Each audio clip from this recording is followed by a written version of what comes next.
Hello and welcome to another tutorial from Bello's Designs. My name is Linda and today I'm going to be making this 100-page notebook or notepad.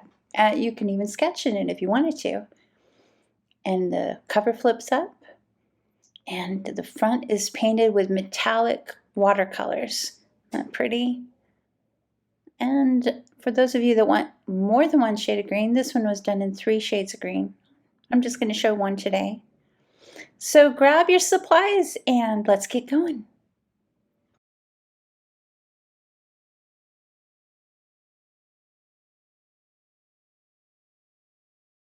Okay, let's get started. The notepad that we're making today is 4 inches by 5 inches. It's 100 pages. So you need 25 pages of copy paper because one sheet of copy paper equals 4 pages for your notepad. And I'm going to be using my Tim Holtz cutting tool today, and oh my gosh, I love this tool. It makes everything go very fast. But anyway, let's get started and cutting that paper. You're going to want to start with it in portrait. Okay, with your paper, like I said, in portrait, going up and down, you line it section up to the 4-inch mark and cut it using whatever tool it is you're cutting your paper with. Then you're going to turn it so it's going landscape. Line it up to the 5 inches. And when that's all straight and right where it needs to be, cut. And then you move the other section in. That's what it looks like, 4 by 5. Move the other section into the 5-inch mark. Cut that. And that other piece or pieces can be set aside. You don't need that. Save it though. You might want to use it for making a little tiny book.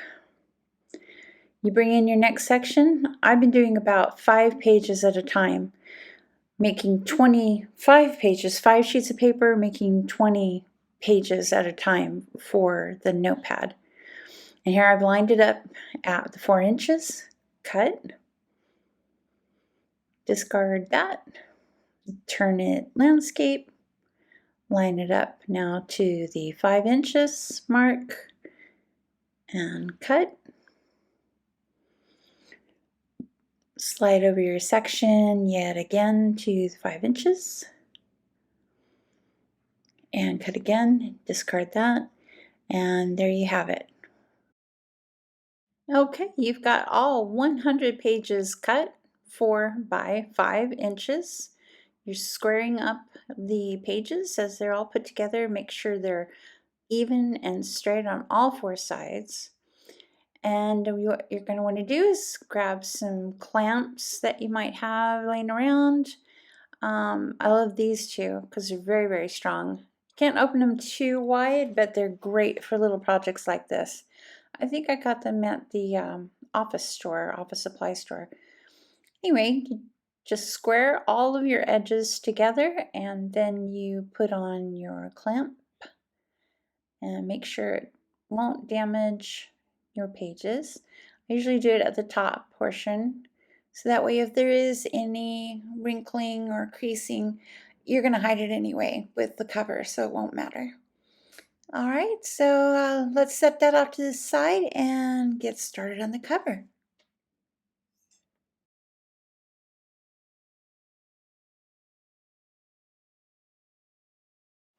Okay, grab your heavy cardstock. This is nice thick 297 GSM paper. And I'm using a different cutting platform right now by We Are Memory Keepers. And I set it to the 4-inch mark in portrait. So it's going to be 4 inches by 11 inches. You only need one of these per pad. So if you decide to make more than one pad, you could get another cover from that sheet of paper. Now you turn it landscape like I've done here, and you're going to have it and you might need another board. I don't know. This already has a scoreboard built in, so I'm going to be scoring it first at the 5-inch mark using my scoring tool. And once you get the 5-inch mark done, you're going to need to do the same thing at the 5.5-inch mark. Now, this board, it folds at 5.5 inches, so I have decided to go ahead and skip over to the 6 to place that mark because I'm going to flip it. I've moved it down so that I don't have to try and put the crease in at the 5.5 mark, as long as you'll be able to put a crease in. So you're going to have 5-inch and 5.5-inch marks for your creases. It looks like that. Then you're going to flip it over, and you're going to, where that mark was at the 6, you're going to now put a crease in that. And the reason why you had to flip it over was because that is the front of your card, your cover, and it's meant to flip up. So the first 2 lines were meant for the binding, and the 3rd line is meant for the fold for flipping the cover up. So now what I'm doing here is gently pressing, lining up the sides. And this is kind of tricky because you have more than one crease, so it's going to want to jump and bend and not behave. Once you get it right where you want it, go ahead and set that crease in place. Open it back up and go to the next line. So this is how you create your binder, okay? And you line it up, line up the sides. It's trickier to do because it wants to go with the last line. See how it just flipped out there? So you just line it up and hold it exactly where you want it, and then gently press it down, and you can use more force after you get it right where you want. Open it up again. Then you go to that 3rd line, which is going the opposite direction for the crease, and you're going to fold up.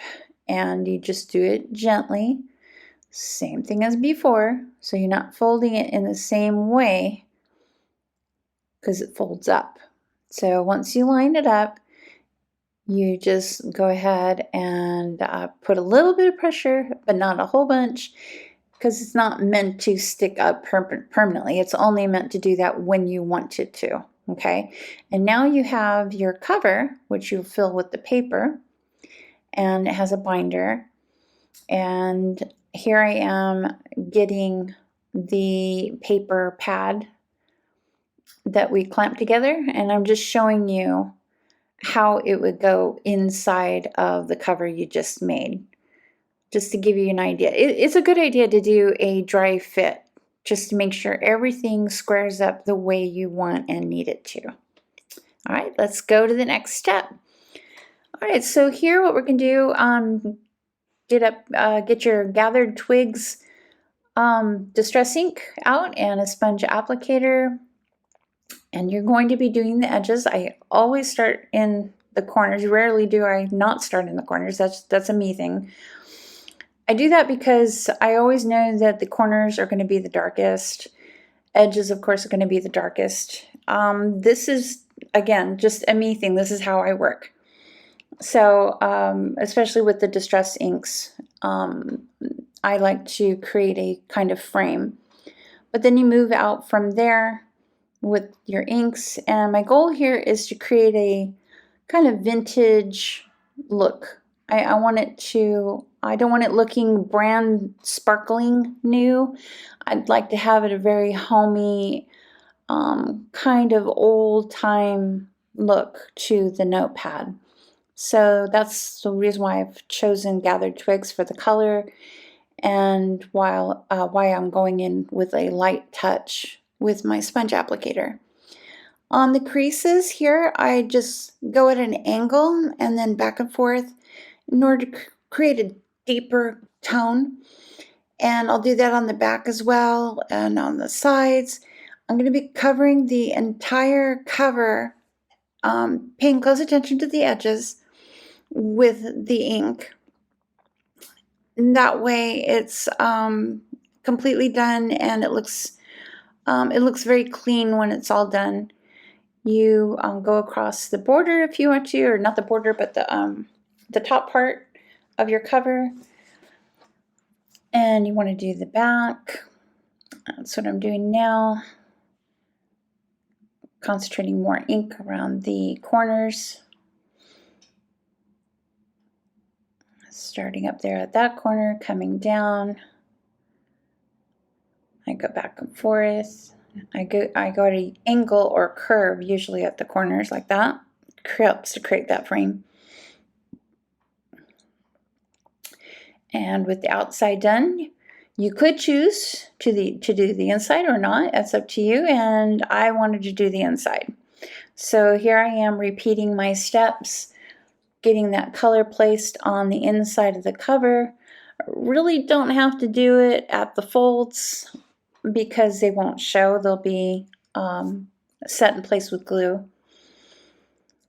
And so I'm just going around doing the sides, and I'm not as concerned about how it looks on the inside as I was on the outside. It's just a nice thing to do if you want, and so I'm just making sure a little bit of color is there.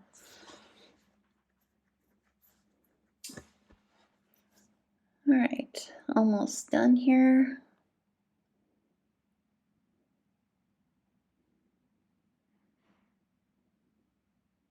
And there we go. Okay. Now I've decided with the front of the cover, because you do flip it open, I've decided I want to go ahead and have some color in there after all. And I am working on, I think the back too. I'm trying to make sure. Oh, there we go. Okay. So yeah, I was working on the front of the cover as well as the back.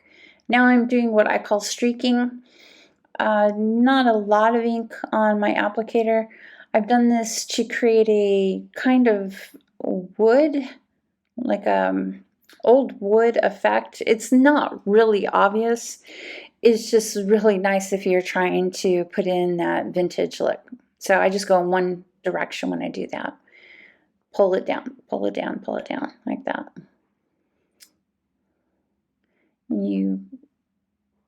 You'll create texture when you do that. Okay, so let's go on to the next step. We're going to stamp, paint, and glue. Here's my stamping platform, Misty stamping platform. I'm going to open up my cover and put it on my sticky mat. My sticky mat is not very sticky right now because I've used it so much, so I'm getting my magnet to hold my cover in place. And I have the Lavinia Forest Leaf stamp. It's brand new, came out with their winter series. And I'm going to put some VersaFine black ink on it and make sure it's nice and covered. There's that VersaFine. Great ink for details. And there's the stamp. I'm just going to press it down gently, not get all crazy about it. And yeah, I noticed something when you leave it down longer instead of being real quick about it, I don't know, it seems to leave a better stamp. But maybe it's just a me thing. Anyway, so here we go. Opening up, and there is the stamp. Oh, that looks great. I love the stamp. Good job, Lavinia. This stamp rocks. Okay, so here's the pad. Again, I'm doing another dry fit to see how it looks together. And it's helpful to do this to also get inspired by what you're doing. Make sure you're staying on the same road that you intend to be on. And it's looking really good and everything's lining up. All right. So now you need water in a spray bottle. You need watercolor paints. I have these paints. I don't know the brand. I can't even find the brand on the container. It's wild. but I spray paint, excuse me, I sprayed water into the color I chose, and these are metallic watercolors.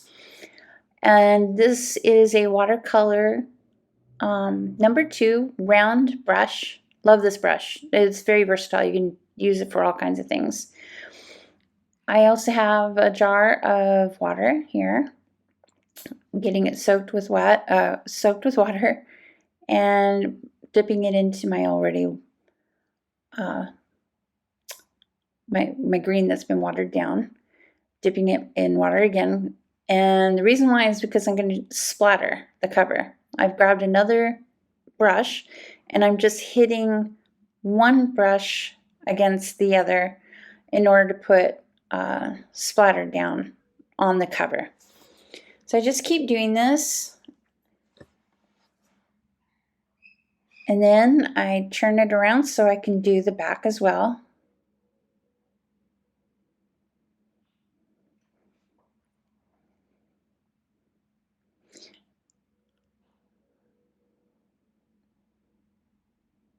All right, and can you see that? See? It's not as easy to see because of the light. It likes to hit it, and this is metallic, but when you see it up close and personal, it's really, really nice. And now I'm going to be going in and painting the leaf here, the biggest one. And I start in the middle and at the top because it's going to be darkest in those locations, and as you go out, your color is going to automatically thin. So that way you have your darkest color in the middle where it's more concentrated, and then you move out where it thins out. And now I've done a close-up shot for this, for the painting, so you can see I'm starting at the top and middle, moving out. Take your time, have fun with this, relax, slow down as you get to the edges of the leaf. I'm not worried about the different lines inside the leaf because they're still showing through, no problem. But if you do cover up by using maybe too much paint and you cover up a line, you can use a micron black ink pen, and you can go over that line after the watercolor has dried. So here we go again. I'm going to be starting on to the next leaf, starting in the middle and at the top where it's going to be darkest, and bringing it down, little steady strokes as you get to edges. You slow down. You always want to paint in the direction usually of whatever it is that you're working on. So if it's your tree going up and down, then use brush strokes that are going up and down. In this case, I have several different lines to choose from. Like right there is a curve, so I'm going to follow the curve. In the middle is a straight line going down, so I follow that.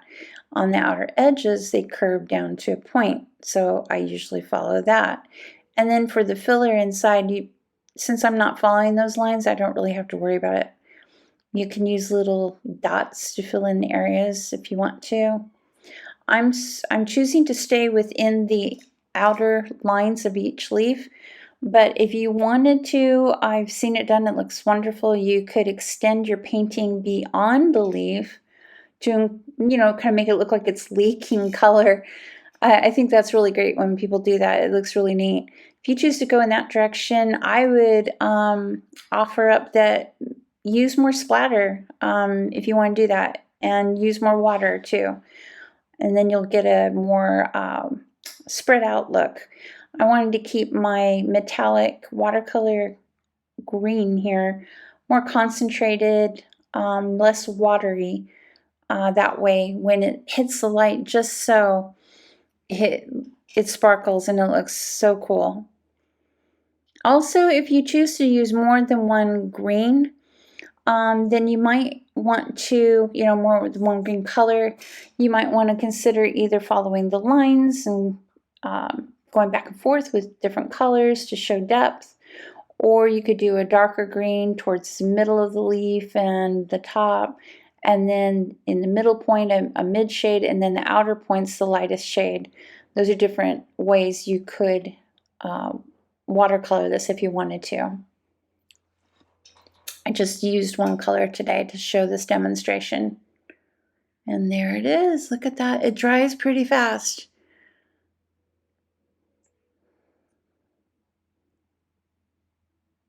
Okay, so now this is still dry fit.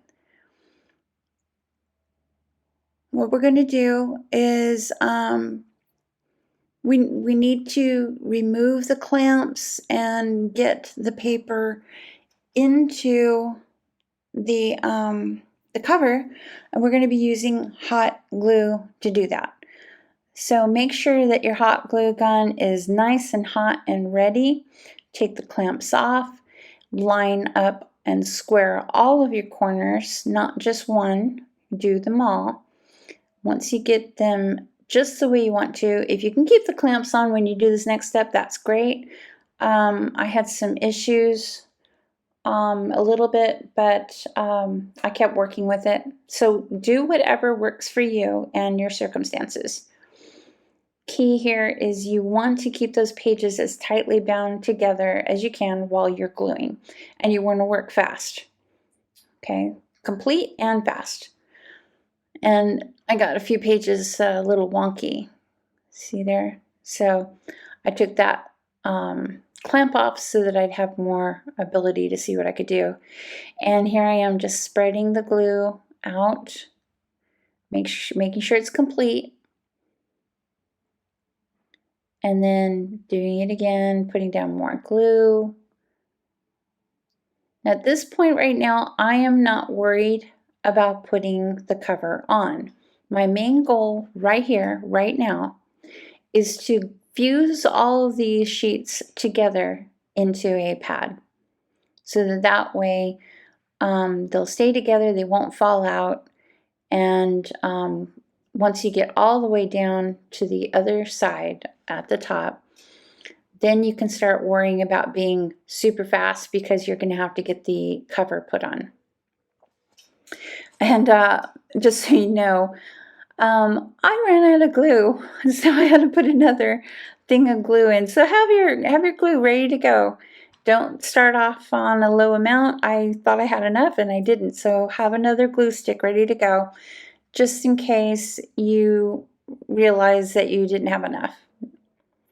And I keep needing to bring it in closer so I can see what I'm doing, but there we go. I'm back in camera view so you can see I've got it all across now. And what I'm going to do is prepare for the cover. It's going to be bumpy. It's not going to be level. That's okay. You don't need to worry about that. Here we go. Now I am trying to put as much glue evenly down the top as I can quickly before it sets, because I'm going to grab my cover real fast and put it in there. You want to make sure it's lined up though, because if it isn't lined up, it's going to be wonky and you're going to be upset. You don't want to ruin your cover. So set it in place. You want to concentrate on that binding getting put in place. Square up your corners. Pound, pound, pound. It really helps. Press and pound. Okay? And you'll feel when it's cool. See, I'm testing it right now. If it's still warm, you still have some ability to set it in place. It's not finished. No, because what you need to do, see how that's not sticking yet? It's only partially sticking. Okay, so what you're going to do is you go to the back now. You're going to fill in all that empty space with hot glue. Move quickly. Once you fill in that empty space, you're going to bring your cardstock down, the cover down, and press hard as you do so as it's cooling. Press, press, press. Pinch too. Press and pinch. There we go. Just like that. Okay. Now you want to turn it over, and you're going to do the same thing with the front. So open it up, fill in all the areas where the glue did not stick to the paper. From this angle, looks like I got a lot of filling to do. And once you do that, okay, so you bring down your cover, and just like before, you press in place, put some pressure on there, pinch it, hold it, you'll feel the heat. It's not going to hurt you, just keep pressing, apply that pressure. And when you think it's done, you fold up again at the fold, okay? See how I did that? Now you're just wanting to attach that front part before the fold happens. You want to glue that portion to your paper, okay? So get your glue in here. Oh, maybe this is where I ran out of glue. I'm not sure. No, I had it right. This is, okay. It's just, I have to take the pieces of glue that glued on there off. Okay. Get the glue in there.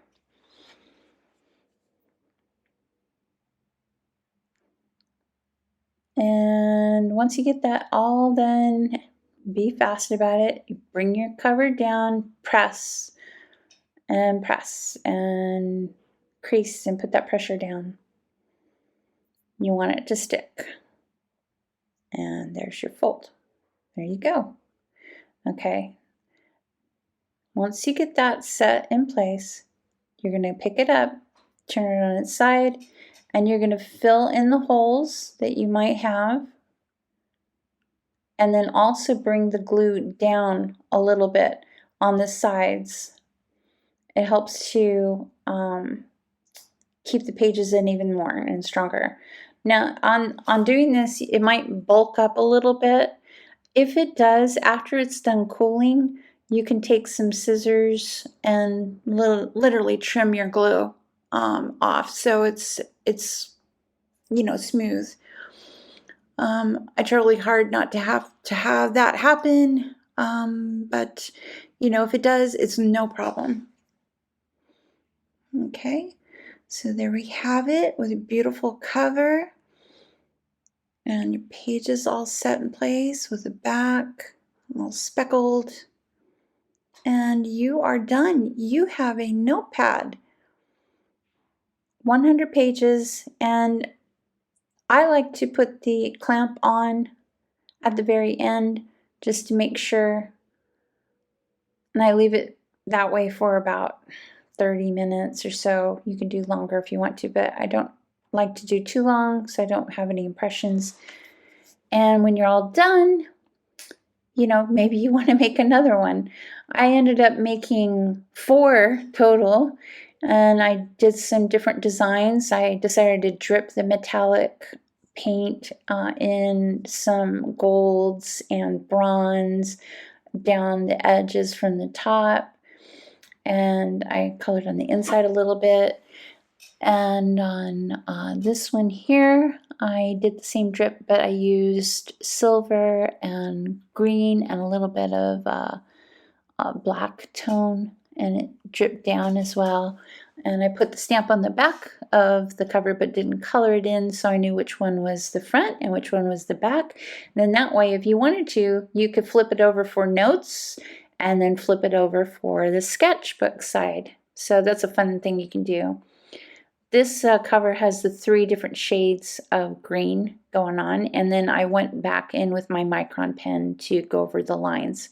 This is just the one shade that I just completed, and the last book, this one, I decided to stamp that really fun Lavinia mushroom on the front, and I colored it with colored pencils, metallic colored pencils.